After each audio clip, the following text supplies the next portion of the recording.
I'm Jorge Gestoso. Welcome to a new program. On today's show, the impact of President Trump's foreign policy in our Latin America. Our guest, Alex Main, Director of International Policy at CIPR, the Center for Economic and Policy Research. Alex Main, a warm welcome to the program. Thank you, Jorge. It's great to be back. Alex, the website The Intercept is mentioning that American capital has a direct relationship with the destruction, the deforestation of the Amazon jungle, and they're mentioning companies like Cargill, like ADM, like GBS. What is the relationship between those companies and President Jair Bolsonaro's government? Well, they're very pleased, those companies, with Jair Bolsonaro, because from the very beginning, in fact, during his campaign, he made it clear that Brazil was open to business, all sorts of foreign investment, and particularly in the Amazon basin. And Jair Bolsonaro, considered it a scandal that there should be so many protected areas there, and that the indigenous should have their own territories in this area. And he made it very clear that he wanted to open this area to massive foreign investment and to the expansion of agribusiness, mining, hydroelectric dams, all sorts of infrastructure. This is what is happening now. Even though there are still regulations in place, he hasn't managed to change the legislation in order to remove all of these protections. He is not enforcing the protections as previous governments did. What we saw under the Workers' Party governments of Lula and Dilma since the early 2000s was a reversal of the deforestation process that had increased and increased during the 1990s and reached a peak in 2004. So it began reversing, and it's because more regulations were put in place, more indigenous territories were marked and protected, and the government had enforcement mechanisms that it genuinely applied. There was a budget behind it to apply enforcement mechanisms, and it had a certain degree of success. And at the international level, the UN and other bodies recognized that there had been a big decrease in deforestation. There needed to be more, but it had decreased in terms of the annual volume of deforestation. This began to reverse. It did start under President Dilma's administration around 2015 for the simple reason, I believe, that they cut some budgets that helped with those enforcement mechanisms, that helped provide enough agents to do proper enforcement. So that began to happen. But there was a real explosion in terms of the level of deforestation that occurred after Jair Bolsonaro's election. It happened really after his election and before he'd even taken power. Simply because of his rhetoric, simply because he'd sent the message clearly, my government doesn't care about the problem of deforestation in the Amazon. We're not going to make it a priority. That meant that business says, "Youppi, we're going to go in there." And they began doing that. They began violating a lot of regulations. And yes, U.S. capital is very much involved. Why do you think that they're calling, as a nickname, Bolsonaro the Trump of the tropics? Well, it's clear that he is a great admirer of Trump himself, and he fashions himself a little bit after Trump in terms of his sort of saying everything that's on his mind, even if it's very politically incorrect. However, I think he's kind of reached a level that goes far beyond Trump. Really? I think so. I mean, obviously, the countries have different histories, but you have Jair Bolsonaro, who has praised the military dictatorship of Brazil, has said that they didn't kill enough people, they didn't torture enough people. And the one of Chile, too. That's correct, yeah. He also praised, of course, Pinochet, and continues to do so. And he has also said things like, if my son were gay, I would want him to die in a car accident. So some very homophobic comments that go a little bit beyond what we've seen from Trump. And does he have the blessing of Donald Trump?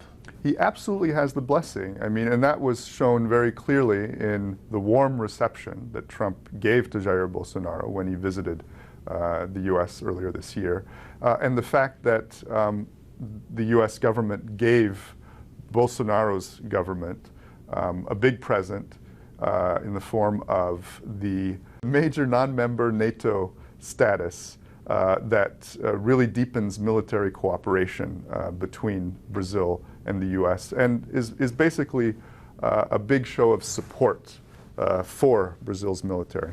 So when we are here in Washington and we are watching on TV and in the U.S. those huge fires in the Amazon jungle, we just think that they started just, I don't know, because it's only a drought. We cannot guess, because the media doesn't tell that part of the story, that basically there is an active interest in burn the Amazon jungle so the ranchers can raise cattle and bring more beef to the U.S. But for example, there's also an article in another website called Nodal in Latin America about this destruction of the environment. And the title of the article is there someone who pays for the environment that has been affected in Ecuador? And is mentioning the case at Texaco for 3 decades. Were exploiting oil. They left incredible amount of residues that not only are affecting the environment, but also the health of the communities around, so much so that they're even dying of cancer. And these international companies, today is Chevron, who bought Texaco, are not paying for that. How they do manage that Brazil, in Ecuador, or in mining, in Peru, for example, they're not responsible for the environment damage that they do? It's because you've had governments in the past in Latin America that have been so desperate for foreign investment that they have given all sorts of protections, judicial protections, and very nearly immunity to a lot of these companies that are investing in these countries. And it's what we've seen in Ecuador. You also have these private investment treaties, bilateral private investment treaties that give a lot of protections and create systems of arbitration at the international level that, I would argue are often very biased towards the companies themselves and make the companies unaccountable toward the local judicial systems of these countries. They do not respect, they do not accept. There have been decisions, of course, against Texaco and Chevron in Ecuador, multi-billion-dollar, fines against Texaco and demands for compensation because the extent of the damage is absolutely enormous. But Chevron hasn't complied simply because it manages to remove itself from the authority of the local judiciary in Ecuador. If you are watching, that was like a trend in terms of the U.S. companies, or some U.S. companies having like a free ride in terms of damaging the environment in Latin America and gaining some terrain. We're seeing that next month, October, we have 3 elections in 3 South American countries. We're talking Argentina, Bolivia, and Uruguay. And the 3 of them, the left looks like they are the favorites to win. What's your reading about that? In 2 cases, of course, the left is already in government. In Bolivia and in Uruguay, you've had left-wing governments for quite a long time now, for at least 15 years. Yeah, well, close to 15 years in the case of Bolivia. I think, 12 years or so. But in any case, what you see in those 2 countries, and what's very different from Argentina, is that although they have had some economic problems, it's nowhere near as bad as you see in Argentina, as you see in Brazil, and in other countries in the region. They've done relatively well. And when you look at the record of these governments, their economic record, it's one that's very successful. People have been lifted out of poverty, you have less inequality, you have often better social services, and people are aware of this history. And so they vote in function of that, and they vote in function of the fact that they're doing relatively well, certainly compared to their South American neighbors. In the case of Argentina, the rhetoric of the right in order to gain power is the left has been a disaster in terms of administrating the economy of the country, left huge debts. That's the rhetoric also of Lenín Moreno in Ecuador, in Argentina, and Brazil. But now the new actor that we have seen for a while outside of those progressive countries like the International Monetary Fund is back. And your co-director, Mark Weisbrot, has written an article of the role of the IMF in Argentina. And they say, who's to blame for this, if you want, the economic disaster that is taking place under Macri? Tell us about that. Well, absolutely. The IMF indeed is back, thanks to these right-wing governments, thanks to the support that the US administration has been giving to the IMF. And we're seeing the similar disastrous results that we saw with the IMF administrations back in the 1990s, certainly in Argentina, where, of course, there was, the crash of the peso, the disappearance of most of the middle class. I mean, major negative consequences that were largely due to extremely misguided policies that were imposed by the International Monetary Fund. So we're seeing them make exactly the same mistakes. And trying to restructure the economies of these countries in ways that benefit the more wealthy sectors, in ways that do immeasurable harm to poorer sectors in the economy. And what we're seeing today in Argentina is an absolute disaster, and it's absurd to blame the previous governments, the governments of Nestor Kirchner and Cristina Kirchner.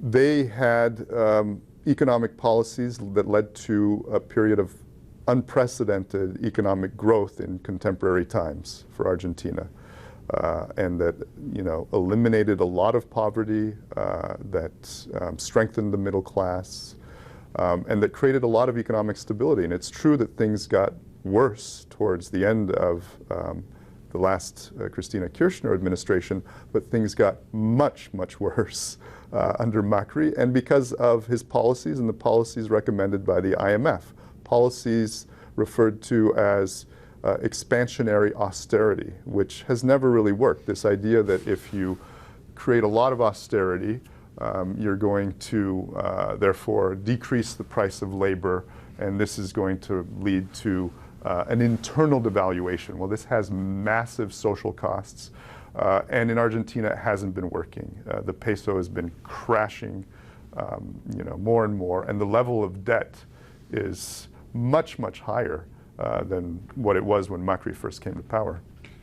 In the case of the U.S., tell us about the relation between what is called the Grupo de Lima, the Lima Group, and the U.S. Is the presidency of Donald Trump behind the Grupo de Lima, the Lima Group? Absolutely. I mean, the priority for Donald Trump, and it has to do with his own electoral strategy in the U.S., is to remove Maduro from government in Venezuela at any cost.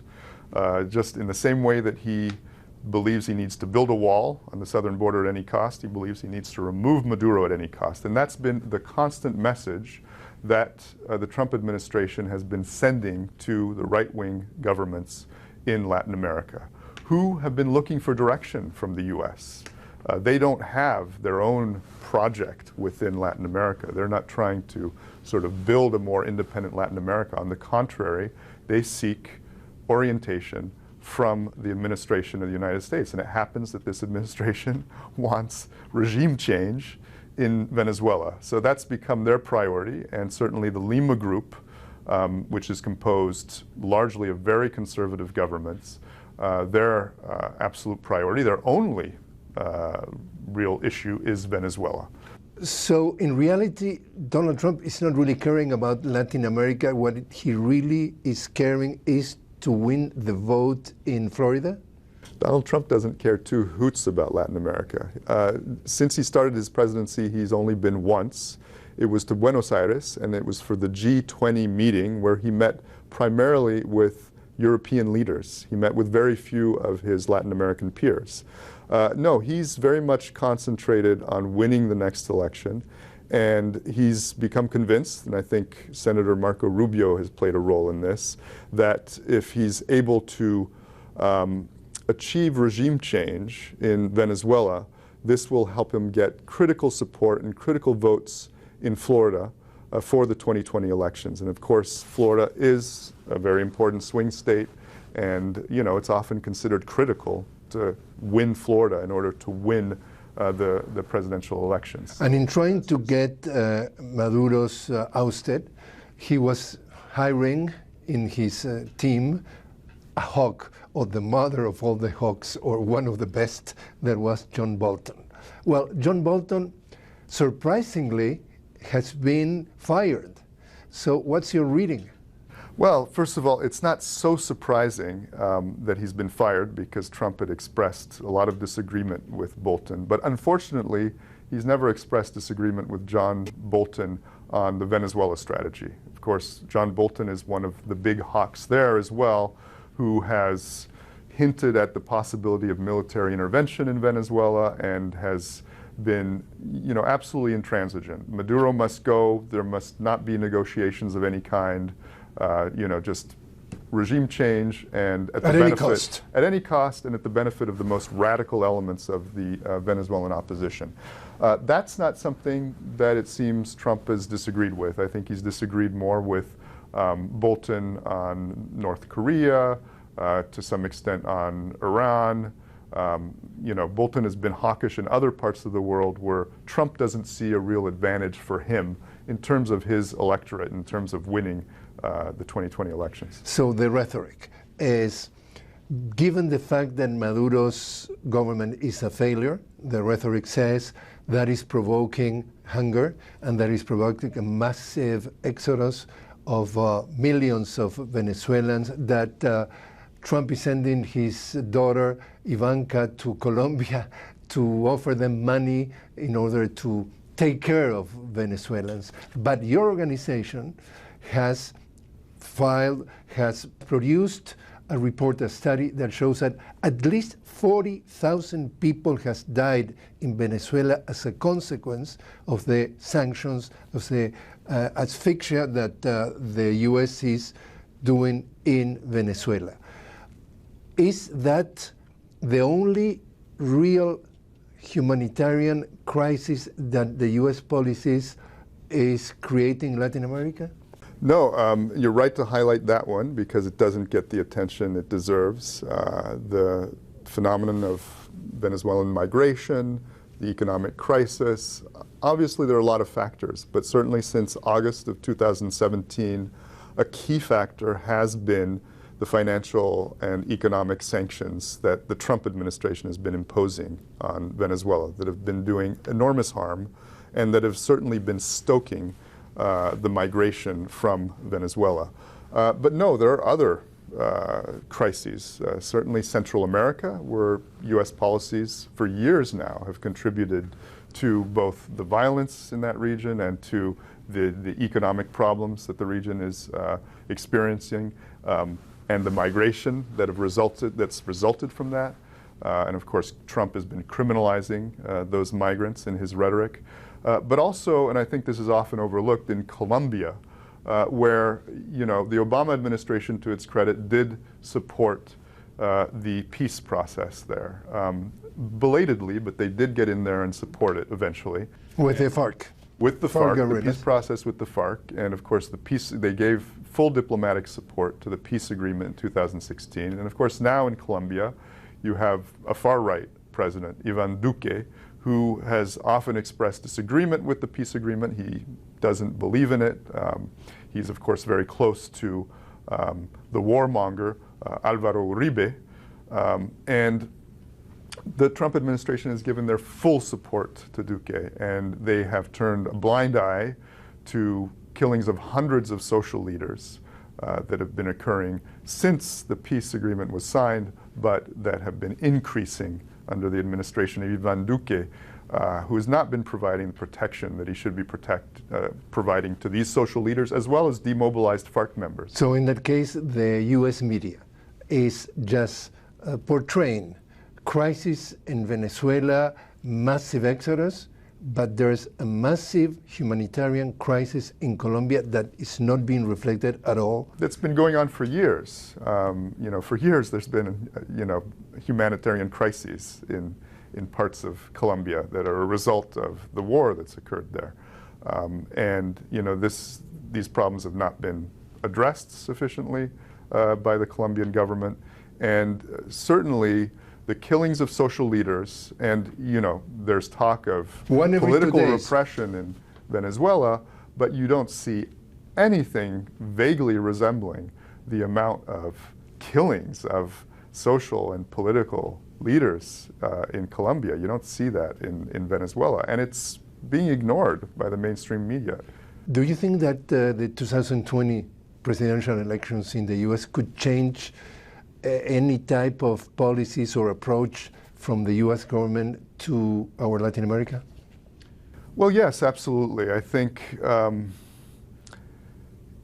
if any Democratic candidate wins, I think it will be a net improvement over the Trump policies because of his obsession with winning Florida and his being persuaded that in order to do that, you have to follow the agenda of the most hardline elements in Florida that have hardline policies towards Cuba and Venezuela primarily, and other left governments as well.